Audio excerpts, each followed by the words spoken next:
My name is Barb, and today I want to talk to you about the Ten Commandments. If you happen not to be familiar with them, they are found in Exodus 20 and again in Deuteronomy 5 on account of something happened to the first set.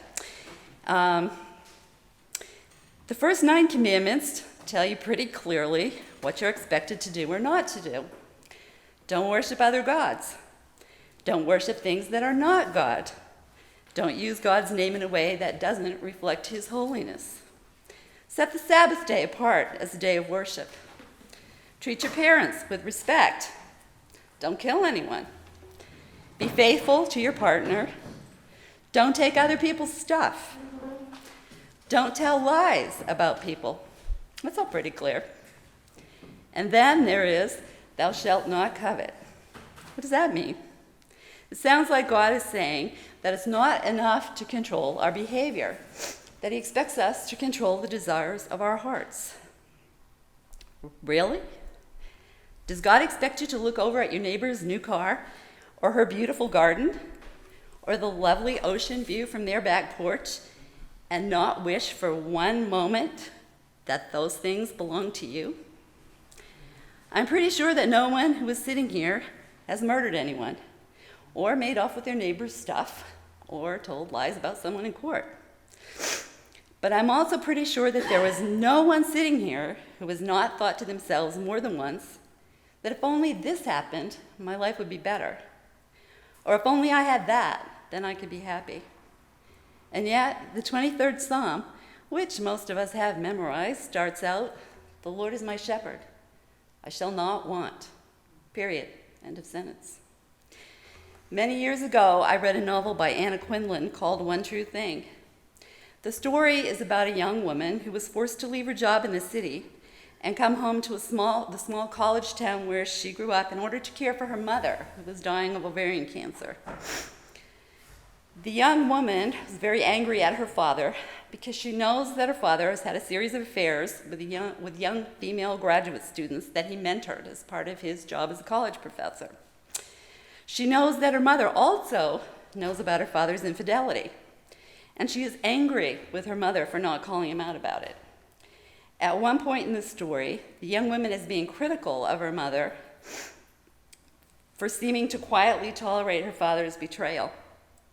And the mother says to her, "You need to learn to love what you have." That sentence hit me like a thunderbolt from heaven. Love what you have. That's the flip side to the 10th commandment. If you love what you have, if you are immersed in love for your partner, your children, your job, your house, your garden, you will not have the time or the energy to want what your neighbor has. Although the author never actually says so, I think this is the one true thing to which the title refers. Loving what you have is the secret to feeling blessed and fulfilled instead of deprived and empty. Loving what you have is the secret, if not to happiness, at least to contentment.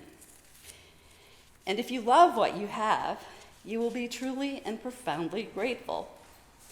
Annie Dillard, whom I think is the greatest theologian of our time, said in one of her essays that the prayer of those falling from an airplane should not be please, it should be thank you. It's a little hard to wrap your head around. But from the moment we are born, our lives are headed for one inevitable conclusion. It doesn't matter whether your free fall lasts 99 minutes or 99 seconds or what happens to you on the way down. The only reasonable response to the awesome God who created you is gratitude. I have one of those kitschy painted wooden plates that you can't eat off from hanging in my kitchen, and it says, if you only say one prayer in your life, say thank you, and it will be enough. I've recently been collecting signatures for an organization called Maine All Care. That organization is attempting to garner support for universal coverage, single-payer health care for the state of Maine. Most of the people I talk to about this idea are in favor of it, but when I hear from someone who is not, the objection is almost never based on economic feasibility, which is what you would think. Instead, what I frequently hear is, "I worked hard all my life for everything I have, and I'm just getting by. No one gave me any handouts. I just don't think people should be getting something for nothing. I don't see why my tax money should be used to support people who don't work, who use their money to buy cigarettes and cell phones and have a bunch of kids they can't afford to raise, and then they expect the rest of us to pay for them. When I hear that narrative, I hear someone speaking who doesn't love what he has, who thinks he doesn't have enough, who feels deprived of what he thinks he deserves, and is sure that other people have more than he does. He believes that he can't afford to be generous, and he believes that his lack of generosity is excused by the fact that the poor are undeserving. He is convinced that poverty is, by itself, proof that the poor are lazy and make bad choices. I read somewhere once that justice is getting what you deserve. Mercy is not getting what you deserve, but getting what you don't deserve is grace. When my middle son was about 20, he moved from Pennsylvania to Portland, Maine. In order to get started on his college classes in time, he went by airplane, and I arrived a few days later with his belongings in a rental van. Until his new apartment was available, he had nowhere to sleep except on the floor of his ex-girlfriend's apartment. She was still really mad at him, and even though she let him sleep on the floor, she wouldn't loan him a blanket. By the time I got there, he had spent several cold and miserable nights on the floor.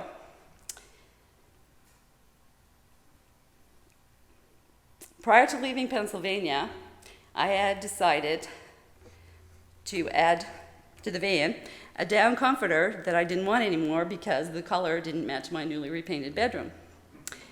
As my son stepped into the back of the van, the first thing he set eyes on was that comforter. He picked it up and hugged it against his chest with the ecstatic expression of a 5-year-old who just found his long-lost teddy bear in the bottom of the toy box.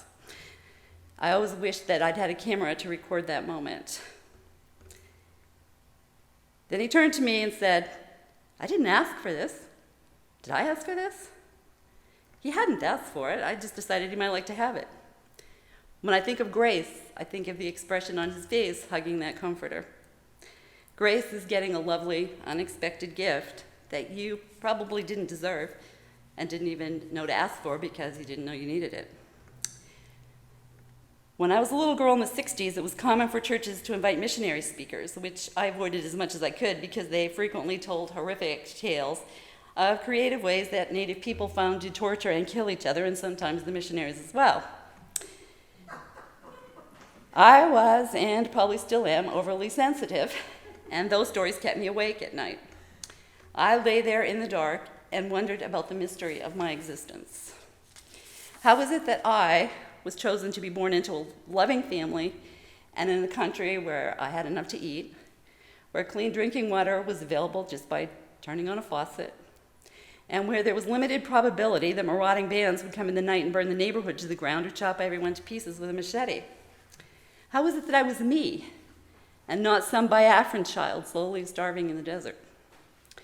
After half a century, I still sometimes wonder the same thing. How is it that I've been blessed with a wonderful family, a rewarding career, a beautiful place to live, and more stuff than anyone needs? It's certainly not because I deserve it. Considering the failures and the poor choices I've made over the course of my lifetime, I don't deserve anything. My conclusion is that the things I love are not mine because I worked hard for them, or by right of possession, or for any other reason than because I am the recipient of the amazing grace of a generous, merciful, and compassionate God. Jesus fed the 5,000 not because they deserved it, but because they were hungry. And because I have so much that I don't deserve, and for which I am so profoundly grateful, I have no reason to be grasping and self-serving, no reason not to share with whomever is in need, whether they deserve it or not. I have no reason to feel deprived or worry that I might miss out or that other people have what should belong to me or that I won't have enough if I give some of it away. So how do you keep the 10th commandment, that strange injunction about not wanting other people's stuff? Love what you have. Loving what you have leads to gratitude, and gratitude leads to generosity. Let's pray. God of love and grace, Teach us that whatever you give us is enough. Teach us not to look with longing at what does not belong to us, but to recognize that our own homes, our own families, our own backyards are gifts from you, and to love them with all our being. Teach us to be truly grateful, and out of that gratitude, teach us to be generous and compassionate, so that we will be a people of giving hands and open hearts and open doors. Teach us to keep the 10th commandment. The Lord is my shepherd. I shall not want. Amen.